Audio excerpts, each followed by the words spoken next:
Hi,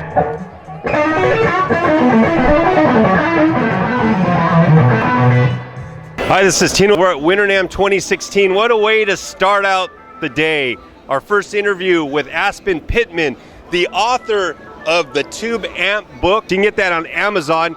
He is also the current chair of the Hollywood Sapphire Group and the Actually, there's a correction there. Michael Boddicker, I just made him chair. I stepped down because I'm so busy doing the new company. I'm chair emeritus of Hollywood Sapphire Group. It did so long. They made me chair emeritus.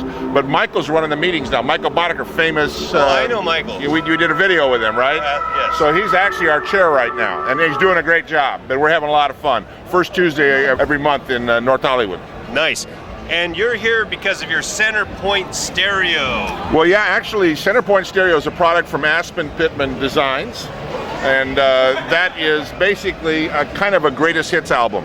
Okay, I made the space station for many years. Fender licenses that technology for their, in fact, they just brought their third evolution of acoustic guitar amp under their name, SFX, Stereo Field Expansion.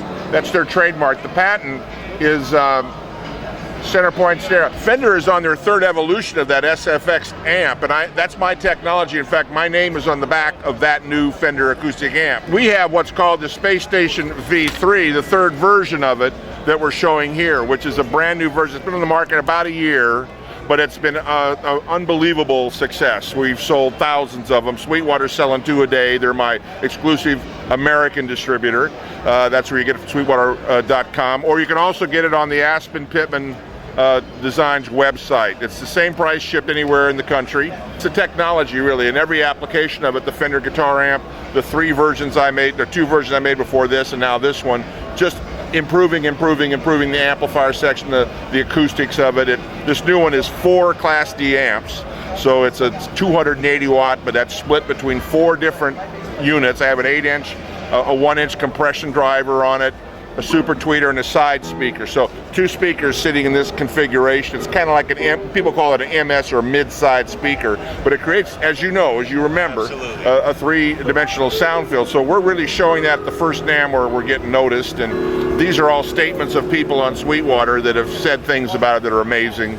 I love the one guy said, everything else is just a box. That's his line, and I put it on the back of my t-shirt now, so I have that on the back of the t-shirt. The other thing is, though, that Aspen Pittman Designs is also some other products I brought out. This is the GT convertible that I won a tech award for. I was nominated for 5 tech awards, and the only one I ever won was for this silly microphone that people just loved. And it's called a dual top one now. I don't have the GT name anymore. That Fender owns that as well as the convertible. But this is the DT1, and what's neat about it is it's a hypercardioid condenser mic, so it has studio quality sound, but it's able to be used on stage. We've reduced the sensitivity, and we have a very tight pattern on it. The beautiful thing is it's a vocal mic that sounds like you're in a recording studio on stage. Really? It's really good. We have a bunch of videos online, Aspen Pittman Design, showing it in use. But the top comes off, and it's a guitar mic. So it's for front loading on a guitar system. It's an amazing guitar mic.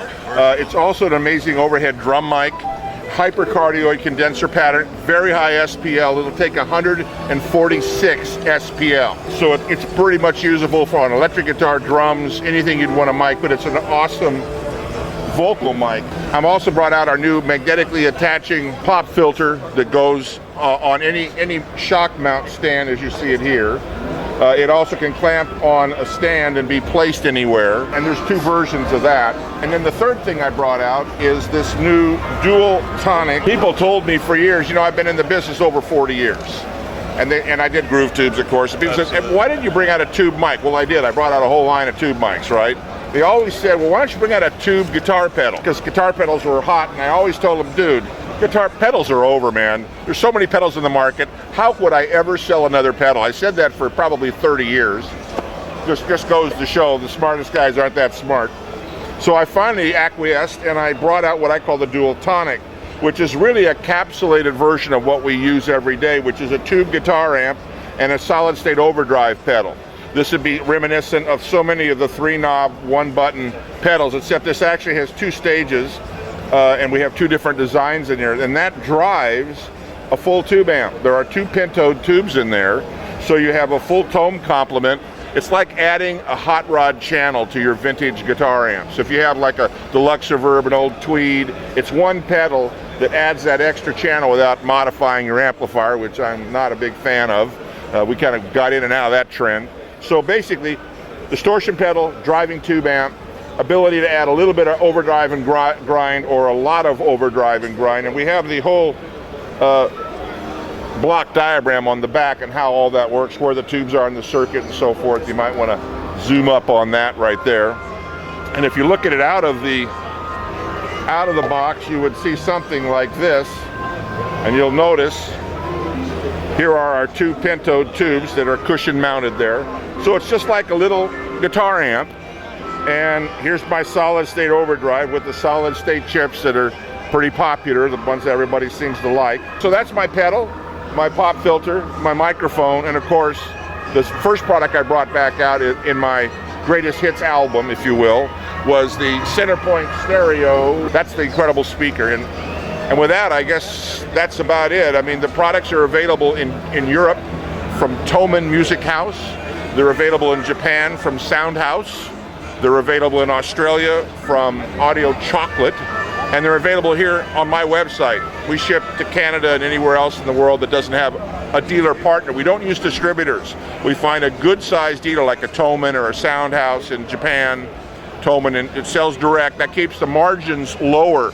So the musicians in Europe and the musicians in Japan or Australia, they're paying basically the same price as if they flew over here, bought it, flew back, except they're not paying for any airfare or hotels.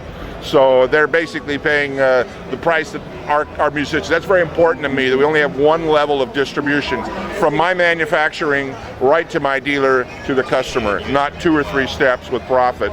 I'm a musician, that's really important to me, keep the prices competitive. So they're pretty much the same everywhere in the world. So this man is not slowing down with innovation. Wow, a lot's grown since 18 months that I last spoke with you. That's what I'm doing in between the studio. Oh, yes, talk about Aspens Place. Aspens Place Recording has been great. We launched it a couple years ago. As you know, you've been there. Last time Doyle Dykes was there. Correct.